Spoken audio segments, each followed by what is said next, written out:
Madame la ministre du Sport, les ministres ici présents, Mesdames, Messieurs les maires, chers participants au Congrès. Avant tout, je remercie d'abord l'Association internationale des maires francophones pour m'avoir invité à ce congrès dans cette belle ville de Lille en France. Je suis particulièrement très touchée pour l'honneur que vous m'avez donné à Mélissant, Femmes francophones AMF 2018. C'est également un honneur pour la femme rwandaise, mais aussi pour mon pays, le Rwanda, qui ne ménage aucun effort pour que la femme prenne part à tous les programmes de développement.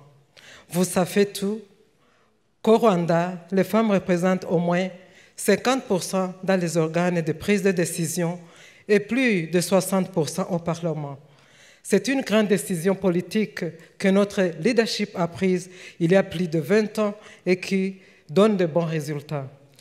Mais choisir comme la femme francophone AMF 2018, c'est donc choisir le Rwanda. Je suis sincèrement très heureuse de pouvoir saluer toutes les initiatives prises par l'AMF en cette journée de novembre à Lille. La première initiative est d'avoir incité les maires du monde francophone à parler de sport. C'est là un geste politique très fort quand le sport apprend à être à l'écoute des autres. Elle est un monde de gouvernement essentiel quand on est maire.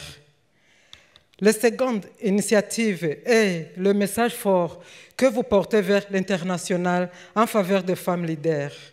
Vous avez fait le choix cette année d'honorer des femmes pour symboliser votre engagement en faveur du sport. Il est vraiment très judicieux d'associer femmes, sport et leadership. Un immense bravo pour cela et merci à vous toutes et à vous tous pour la marque d'affection que vous avez bien voulu me témoigner. Merci à la présidente de l'AMF, Madame la maire de Paris, d'avoir orienté la réflexion de l'AMF en ce sens. Votre combat rejoint celui de toutes celles qui, à des degrés divers, ont joué un rôle pour que la place de la femme dans le sport soit connue, reconnue et soutenue.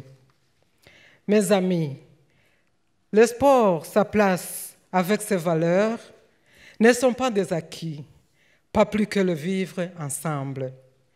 Le sport demande un accompagnement citoyen, un parcours éducatif, professionnel avec des choix, une maîtrise des complicités locales que seul est maire pour résoudre. Le sport, comme l'école, doit être cet espace de vie commune où l'on peut éduquer pour mieux lutter contre le racisme ou l'homophobie, pour mieux comprendre ce que le dépassement de soi, l'esprit d'équipe, l'entraide, le respect de l'autre est d'abord celui des femmes. Mesdames et messieurs les maires, vous ne pouvez pas mesurer mon bonheur d'avoir réussi à développer le football féminin dans mon cher pays et présent en Afrique. Ce sont un temps d'espérance bien visible, concrète, pour tous nos amis qui nous regardent et pour qui nous sommes la preuve de notre capacité à résister, à nous débarrasser de bien des habitudes de vie qui nous empêchent de mieux exprimer notre force au service de la société.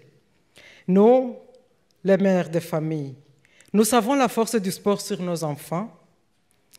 Les sociétés commerciales l'ont compris puisque le port de vêtements de marque sportive est utilisé pour masquer les différences sociales. Les sociétés événementielles ont aussi compris combien était lucrative l'organisation d'événements sportifs. Mesdames et messieurs les maires, loin de moi l'idée de me faire ici un plaidoyer. Mais suivez ce mouvement en faisant du sport un domaine de votre politique pour la ville. Favorisez le rapprochement entre le sport de haut niveau et le sport populaire. Permettez aux associations et aux clubs de quartier de s'approprier l'espace public. 1 ou 2 fois par mois, comme cela fait par exemple à Kigali. Demandez à vos urbanistes de faire de vos villes des villes ouvertes avec des espaces pour que nos jeunes se réapproprient les quartiers de manière ludique. Offrez-leur la possibilité de faire du jogging, du roller, du skate en toute sécurité. En toute sécurité, car c'est notre droit à la ville. Vous y gagnerez en considération et en reconnaissance internationale. Alors, bravo à l'AMF d'avoir lancé ce débat essentiel pour l'avenir des villes.